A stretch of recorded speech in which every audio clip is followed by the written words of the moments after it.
The waiting room of the overnight employment agency smelled faintly of burnt coffee and industrial cleaner.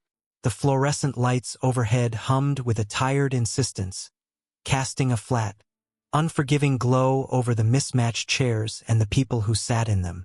Nathan Cole leaned forward with his elbows on his knees, a folded printout resting between his hands. Night security, downtown high-rise, shift, 11 p.m. to 7 a.m., pay time and a half, 16 days posted. No takers. The woman behind the counter didn't look at him when she spoke. You sure about this one? Her voice was casual, but there was something underneath it. Hesitation, maybe, or warning. Nathan nodded. He'd learned that hesitation never paid the rent. She slid the clipboard toward him. Last 3 guys didn't last a week. Why? He asked. A pause. She shrugged. Long nights. Big building. People say it feels empty. Empty didn't scare him. Silence didn't either. He signed his name. That morning, the city had still been gray with sleep when he packed his lunch and tied his boots. Lily sat at the kitchen table in her pajamas, swinging her legs as she spooned cereal into her mouth. Her hair was pulled into a loose ponytail, already fraying at the edges the way it always did by noon. She looked up at him, eyes too thoughtful for 7 years old. Why do you always choose the hardest jobs, Daddy? Nathan froze with one boot half-laced. He smiled, the practice kind that smoothed over things he didn't know how to explain. Eat your breakfast, he said gently. You'll miss the bus. She watched him a second longer, as if filing the question away for later. He never answered it. Not then. By the time night settled over Chicago, the city had transformed. The streets glittered with reflected light, traffic thinning to a low, distant murmur. The tower rose at the edge of downtown like a blade of glass and steel, its windows glowing in neat, indifferent rows. Inside, the lobby was cavernous. Marble floors stretched wide and empty, polished to impress people who were no longer there. Nathan signed in, collected a radio and a keycard, and began his rounds. The hallways on the lower floors were long and straight, the overhead lights flickering in uneven rhythms. Somewhere deep in the walls, machinery pulsed steadily, air moving, systems cycling like a slow, mechanical breath. It felt as though the building was awake, even if everyone else had gone home. Nathan walked, checked doors, logged times. He listened. He always listened. The upper floors were quieter, more utilitarian. Fewer carpets, more exposed metal. At 3:47 a.m., he stepped into a mechanical room that smelled faintly of oil and dust and stopped short. The gauge caught his eye first. The needle sat low, too low. Nathan frowned and leaned closer. He checked the number, then checked it again. 40% below, where it should have been. He glanced at the secondary display. Same reading. He turned to the maintenance log posted on the wall. Page after page of tidy handwriting. Normal, normal, normal. Month after month. That's not right, he murmured. He called the number listed beneath the log. It rang, and rang. When someone finally answered, the voice was groggy, impatient. Maintenance. There's a pressure issue on the upper system, Nathan said. The readings are well below range. A sigh crackled through the line. You knew. Yes. Then here's some advice, the voice said. Don't create problems that aren't there. If it passed inspection, it's fine. The line went dead. Nathan stood alone in the humming room, the sound of the building filling the silence. He thought of Lily, asleep by now on Mrs. Delgado's couch. He thought of her voice that morning, the way she'd asked her question so simply, as if the answer should have been easy. He took out his phone, took photos of the gauge, the backup, the log. He wrote notes, careful and precise. As he turned to leave, a laminated placard near the door caught his attention. Level 2 safety alerts. Automatically escalate to executive risk inbox. Compliance required for insurance coverage. Nathan stared at it longer than necessary. Back at the security desk, the hallway lights flickered again, briefly dimming before returning to full brightness. He sat down, hands resting on the edge of the console, and looked at the screen in front of him. There it was, the option he hadn't wanted to see. Submit report. Once he pressed it, his name would be attached. Logged. Timestamped. Visible. He imagined Lily asking him someday what he'd done when he saw something wrong. He imagined trying to explain silence. Nathan exhaled slowly. Then he pressed the button. Nathan unlocked the apartment door just after 7. The hallway smelled faintly of toast and floor cleaner, the ordinary comfort of morning routines already underway. Lily was at the table, still in her pajamas, coloring carefully inside the lines of a workbook. Mrs. Delgado stood at the sink, humming softly as she rinsed a mug. "You're home early," Lily said, looking up. Her eyes searched his face. "Just tired," Nathan replied, forcing a lightness into his voice. He set his jacket down and knelt beside her chair. "How was school yesterday?" She shrugged. "Okay." Then, after a beat, "Did the big building behave?" Nathan smiled despite himself. It did what buildings do. He didn't mention the gauge, or the report, or the way his name now existed somewhere it hadn't before. He poured himself coffee he didn't really want and listened to Lily talk about spelling words and a science poster she needed to finish. He nodded at the right moments. He stayed present. It was a skill he'd learned the hard way, leaving work at the door, even when work refused to stay there. 67 floors above the city, Victoria Ashford stepped into her office. As the morning sun cut across Lake Michigan, the light was clean and bright, filling the space with sharp edges and clarity. Her assistant had already queued the day's briefings, a neat stack of screens waiting for her attention. She worked quickly, approving reports, flagging items, dictating responses. At 7:22 a.m., a notification slid into her executive risk inbox. Level 2 safety alert. Victoria almost dismissed it. Level 2 alerts were rarely urgent. Most were procedural, a miscalibrated sensor, a redundant notice filed to satisfy insurance language. She opened it anyway, more out of habit than concern. The first image made her pause. The second made her sit down. Pressure gauges. Timestamps. A sequence of photos taken from different angles, each one telling the same story. She scrolled, her expression tightening as the pattern became impossible to ignore. The numbers weren't fluctuating. They were consistently low. And the log entries month after month said otherwise. 5 months, she murmured. Victoria leaned back and stared at the ceiling for a long moment, then reached for her phone. "Get me Calvin Rusk." Calvin answered on the second ring, his voice smooth. "Alert." "Morning, Victoria. I'm looking at a level 2 alert from last night," she said. "Pressure readings on the upper system are well below range." Practice sigh. "I've seen those. False alarms. The system's sensitive." "These aren't alarms," Victoria said quietly. "They're readings, with documentation, over months." A pause. "We're inspected quarterly. Certified technicians. If there were a real issue, we'd know." Victoria didn't argue. She thanked him and ended the call. Then she opened the attached personnel reference. Nathan Cole. Temporary overnight security. Status. Contract. Dependents. 1 child. That was it. No photo. No commendations. No flags. He existed in the margins of her company, a name attached to hours worked. And nothing else. Victoria closed the file and stood. She moved to the window, watching the city wake up below her. Somewhere in that sprawl was the man who had filed the report. A man with nothing to gain by doing so. By mid-morning, her driver pulled to the curb of a 3-story brick building on the northwest side. The light here was softer, filtered through trees just beginning to green. Victoria climbed the narrow stairs, the click of her heels echoing in the hallway. The door opened before she knocked. A little girl stood there, one hand on the frame, hair pulled back in a messy ponytail. She looked up at Victoria without fear, just curiosity. "Are you here for my dad?"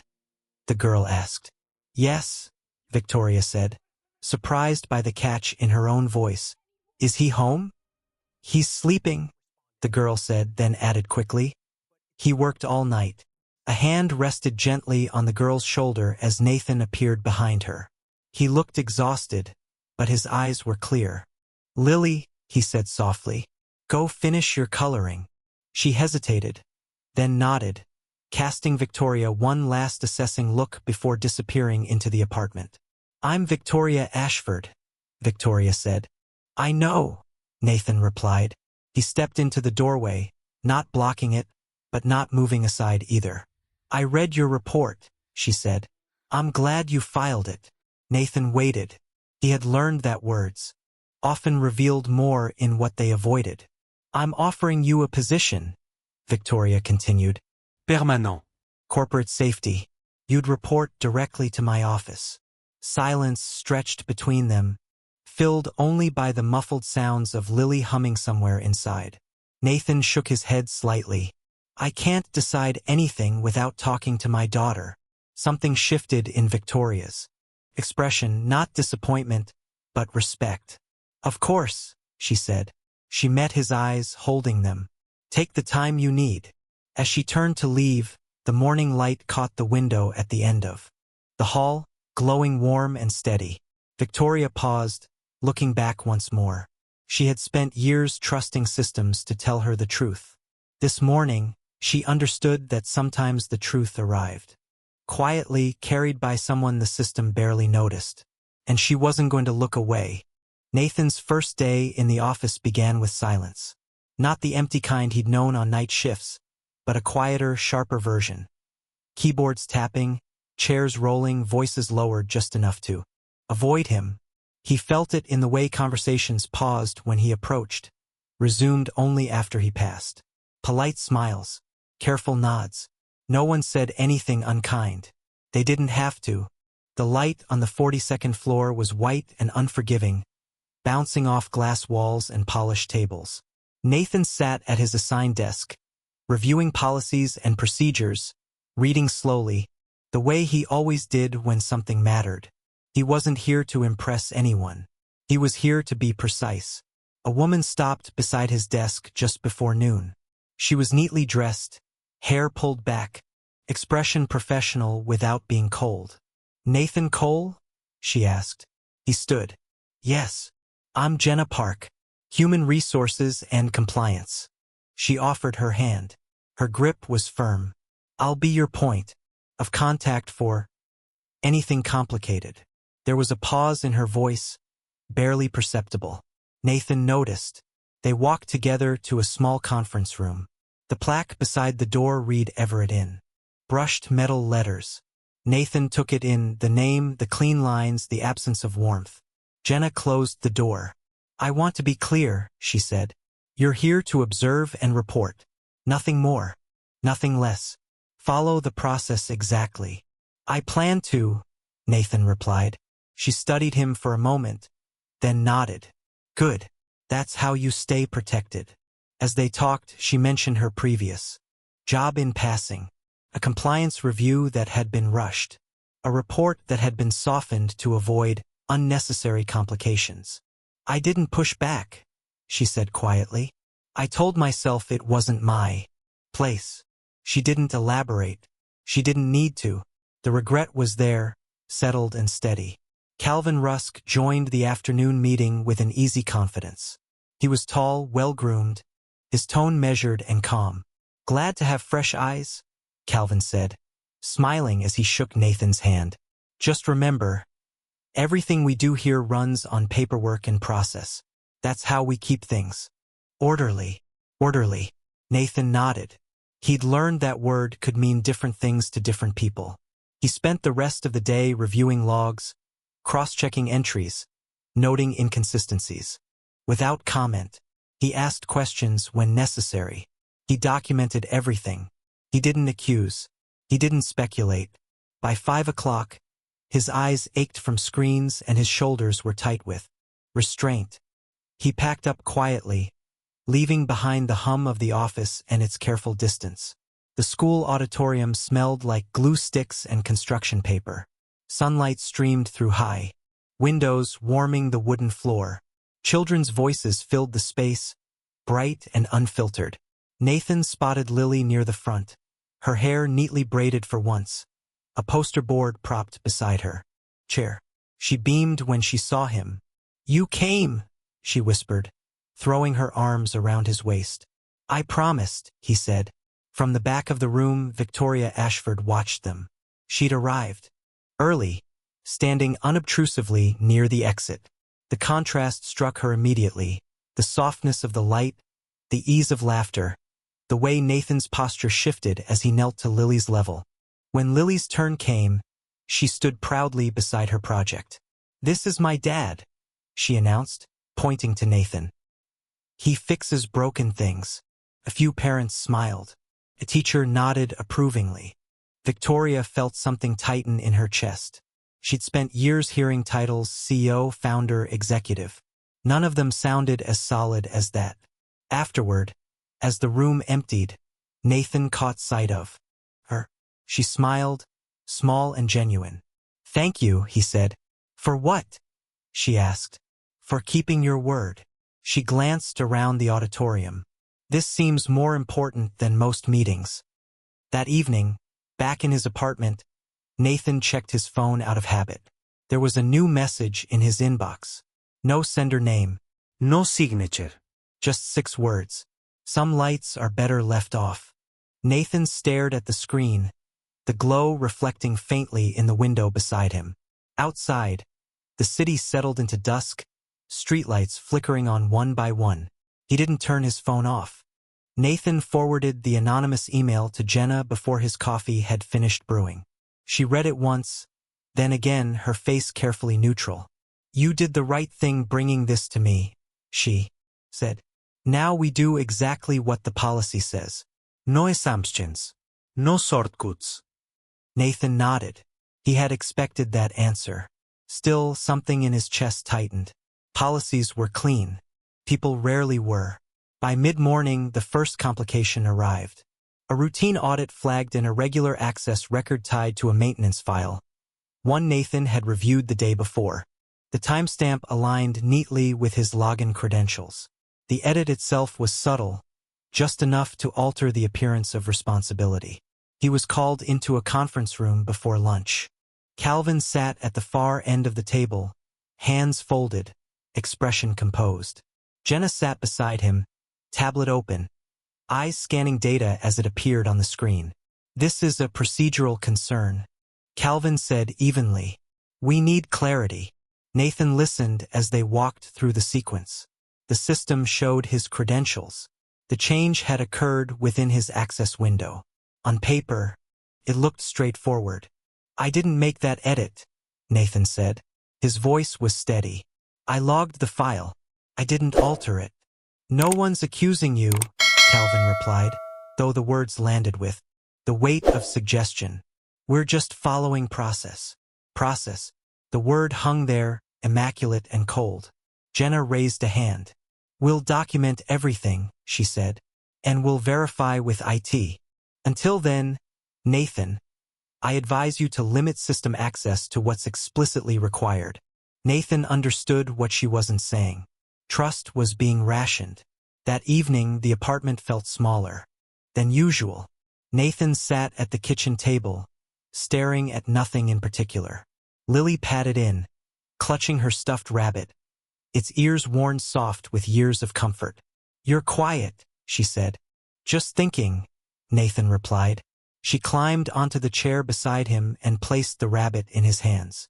"You can borrow my brave," she said, solemn as a vow. Nathan swallowed. He hugged her, the rabbit pressed between them, its stitched smile unchanging. The next morning, Victoria Ashford made a call before her first meeting. "I want an independent review," she said. "Someone who doesn't report to us." By noon, Marcus Hale arrived.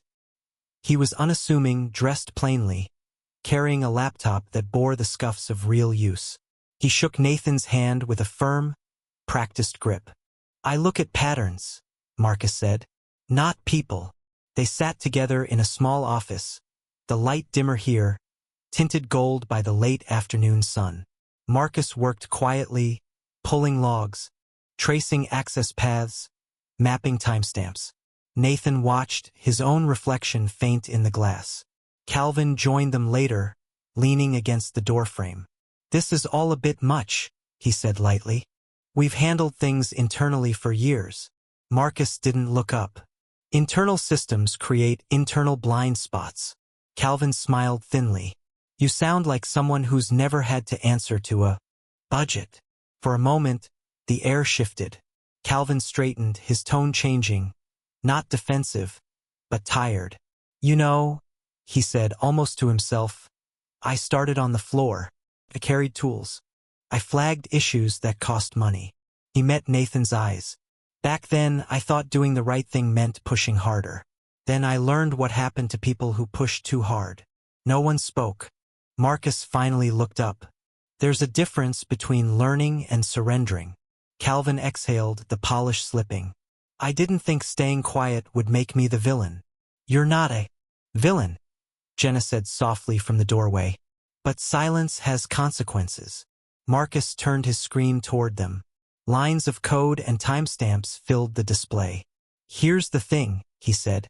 "The edit that points to Nathan wasn't just made. It was shaped. The access trail was constructed to look organic." Nathan leaned forward. "You're saying it was planted?" Marcus nodded. "Deliberately." The room fell silent, the weight of it settling in. Outside, the hallway lights flickered briefly, then steadied. Marcus closed his laptop. "Someone wanted a clean narrative," he said. "And they wanted it fast." Nathan felt the trap snap shut in his mind. Not around him, but around the truth. The alert came at 11:18 a.m. Not an alarm, yet, but a sharp change in tone across the building's internal system. Screens shifted color. A low chime echoed through the open floors, subtle enough that most people looked up in confusion rather than fear. Nathan was already on his feet. "Status check," he said, moving toward the central console. His voice cut cleanly through the growing murmur. "This is a controlled response. Please stay where you are unless directed." The lighting on the 42nd floor dimmed slightly, then stabilized. Overhead indicators blinked amber, warning, "Not danger." Victoria stood near the glass wall of the operations hub, watching the room tighten with attention. She saw it immediately, the way Nathan's posture changed, how his movements became economical, purposeful. This wasn't theory for him. It was practice. "Jenna," Nathan said, "notify floor leads to initiate section C protocols. No evacuations. Stairwells on standby." Jenna nodded and relayed the message without hesitation. Marcus was already pulling live data. "Pressure fluctuation in the upper loop," he said. "Temporary imbalance." Calvin stepped forward, his composure intact but his jaw tight. "We don't need to escalate this." Nathan didn't look at him. "We do if the system hesitates again." The building seemed to hold its breath. For 3 long minutes, indicators flickered between amber and green. People stood quietly, phones forgotten in their hands. Then, slowly, the lights returned to full strength. The chime faded. Normal operations resumed. A collective exhale moved through the room. Victoria felt it too, but her attention stayed fixed on the data streaming across the screen. Marcus leaned closer, his fingers moving quickly. "Here," he said. "See the delay?" He highlighted a segment of the timeline. A lag, small but unmistakable. The system had hesitated before compensating. "That's not today's fault," Marcus continued. "That's deferred maintenance. Layered delays. Decisions made months ago." Victoria turned to Calvin. "You told me the system was stable." Calvin opened his mouth, then closed it. For the first time since she'd met him, he looked uncertain. "This isn't about today," Nathan said quietly. "Today just made it visible." Silence settled, heavier than any alarm. Marcus pulled up historical data, the pattern unfolding with clinical clarity. Delays. Temporary fix logged à permanent solution. Sign-offs without follow-through. "This is systemic," Marcus said. "Not a single failure." Culture. Calvin's shoulders sagged, just slightly. You don't understand the pressure, he said. Budgets, timelines, every delay costs, and every shortcut compounds, Victoria replied. Her voice was calm, but there was steel beneath it. People trusted this building. Calvin looked at Nathan. Something like resignation crossed his face.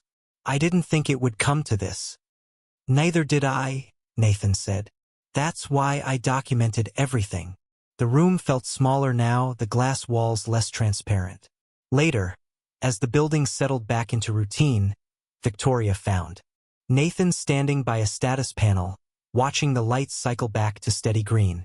You handled that well, she said. He nodded. The system did what it was designed to do. Eventually. That hesitation, she said. It could have been worse. Yes, Nathan agreed. But it wasn't. Today. Her phone buzzed before she could say more. She glanced at the screen, then looked back at him. Everything okay? Nathan asked. For now, she said. Nathan's phone vibrated a moment later. He frowned at the message, reading it once, then again. What is it? Victoria asked. My old agency, he said slowly. They're verifying my background, rechecking credentials. Victoria's expression tightened. That's unusual timing. Nathan slipped the phone into his pocket. It's not an accident. They stood there, the steady green light reflecting faintly in the glass. The building had revealed its truth.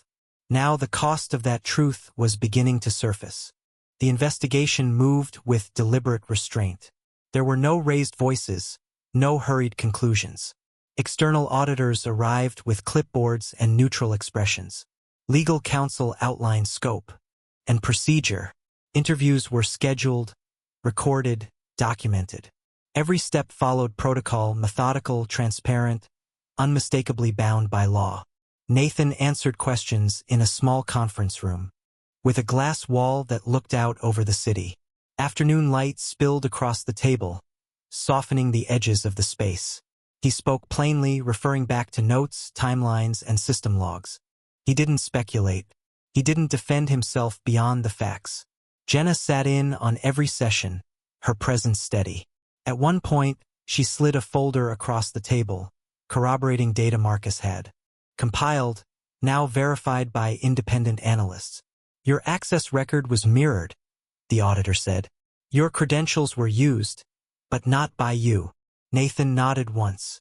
Relief came quietly, like a tide receding. Calvin's interview took longer. When he finally emerged, he looked older somehow, the polish worn thin. He asked to speak with Victoria privately. She agreed. They met in her office, the door closed, the city stretching wide beyond the windows. Calvin didn't sit. I didn't start out wrong, he said, his voice even. I believed in the work, in the standards. Then the margins tightened. The timelines shrank. And every time I raised a concern, I was told to find a way to make it fit. Victoria listened, her hands folded loosely on the desk. I stayed quiet long enough that it became normal, Calvin continued. By the time I realized what that silence had cost, I didn't know how to break it. Victoria exhaled slowly. That silence reached my desk as clean reports, she said. And I accepted them. It wasn't an accusation. It was a recognition. Calvin nodded. I understand whatever comes next. Later that afternoon, the findings were summarized. No spectacle. Just conclusions. The falsified records were traced. Responsibility assigned. Nathan's name was cleared, formally and completely. His file was updated to reflect the correction, the language precise and final. Victoria stood at the head of the room when it was over. The glass doors behind her were open now, letting in air and sound from the hallway. I trusted paperwork more than people, she said. That was my failure. I won't repeat it. No one spoke. They didn't need to. As the room emptied, Nathan lingered. Victoria waited until they were alone. I owe you an apology, she said. He shook his head. You acted when it mattered. I should have acted sooner, she replied. She hesitated, then added, I didn't want to see how fragile the system really was. Nathan considered that. Systems aren't fragile, he said. They just reflect the choices people make. They stood there, the late afternoon sun casting long shadows across the floor. Can I ask you something? Victoria said. He nodded. When you had the chance to walk away, before all of this, why didn't you? Nathan thought of Lily's rabbit, its worn ears pressed into his palm. Because leaving would have been easier, he said. And I've learned that easy doesn't always mean safe. Victoria smiled, small and thoughtful. I've spent most of my life choosing not to stay, she admitted. It felt efficient, controlled. And now? Nathan asked. She looked out at the city. Now I'm learning that staying means risk, but it also means trust. That evening, Victoria walked Nathan home. They stopped at the edge of the sidewalk, the building warm with lamplight. Lily opened the door before they knocked. She looked from Nathan to Victoria, eyes bright with curiosity. Hi, she said. Victoria Raplia, lubaring ourselves legally. Your dad did something very important today. Lily nodded solemnly, as if this confirmed what she already knew. Then she tilted her head. Do you like my dad? The question hung there, gentle and direct, asked without guile. Victoria met Nathan's eyes. I do, she said. Nathan felt the weight of the day finally lift, just enough to breathe. Belmore Tower didn't change overnight. There was no dramatic unveiling, no press conference filled with promises. The transformation happened the way meaningful things often did. Quietly, deliberately, in layers that only became visible with time. Maintenance logs were no longer rubber-stamped. Audits were unannounced. Safety walkthroughs included people who actually walked the building at night. Victoria instituted an open reporting system that bypassed hierarchy, routed concerns directly to independent review. She read the submissions herself, not to control them, but to understand the patterns they revealed. Nathan became the person others went to when something didn't feel right. Not because of his title, but because of how he listened. He spent his days moving through spaces most executives never saw. Mechanical floors, storage corridors, the places where systems either worked or quietly failed. He didn't look for heroes or culprits. He looked for gaps, for assumptions, for the small, overlooked details that told the real story. When he flagged an issue, it was addressed. When he asked a question, it was answered. Not perfectly, not always easily, but honestly. The changes rippled outward. In Nathan's old building, the lights in the stairwell were replaced.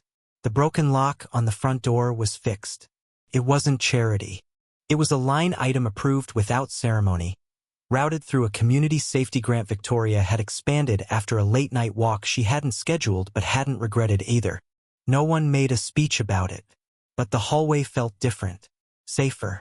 Nathan noticed it the first evening he walked Lily home from the corner store. The light above the entrance glowed steady and warm, no longer flickering. Lily skipped ahead, her laughter echoing softly against the brick. Daddy, she said, pointing up. It's brighter. It is, he agreed. They moved a month later, not far, just closer to the park Lily loved. The apartment was modest, but the windows faced green space, and the path lights came on at dusk, guiding joggers and dog walkers and parents pushing strollers. Victoria visited often, never announced. She learned Lily's routines, her preferences, the way she asked questions that went straight to the heart of things. She didn't try to replace anything. She showed up. One evening, after dinner, Nathan and Victoria sat on a bench while Lily played nearby. The park lights cast soft circles on the ground, overlapping just enough to leave no real darkness between them. You don't talk much about the future, Nathan said. Victoria smiled fondly. I used to plan everything, 10 steps ahead. And now I'm learning to stay, she said, without needing guarantees. He nodded. That was something he understood. Their relationship settled into something steady and unspoken. No grand declarations, just choices repeated daily, shared. Errands, quiet conversations, a hand offered without expectation.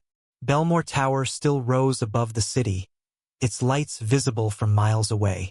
They were impressive, designed to be seen. But Nathan found himself thinking more often about the lights closer to the ground, the ones along sidewalks and stairwells and parks. The lights that didn't demand attention. The lights that simply made it possible to move forward without fear. One night, as he tucked Lily into bed, she asked, "Do you think the building is happy now?" He considered that. "I think it's more honest," he said. She smiled, satisfied, and drifted to sleep. Later, Nathan stood at the window, the park lights glowing below, the tower's silhouette faint in the distance. Victoria joined him, her shoulder, brushing his. "There are different kinds of light," she said quietly. "Yes," he agreed. Some lights were meant to impress, to announce power, to dominate the skyline, and some lights were meant for something else entirely, to guide, to reassure, to help someone find their way home. Nathan reached for Victoria's hand, and she took it without hesitation. Outside, the path lights held steady, illuminating the way forward one careful step at a time.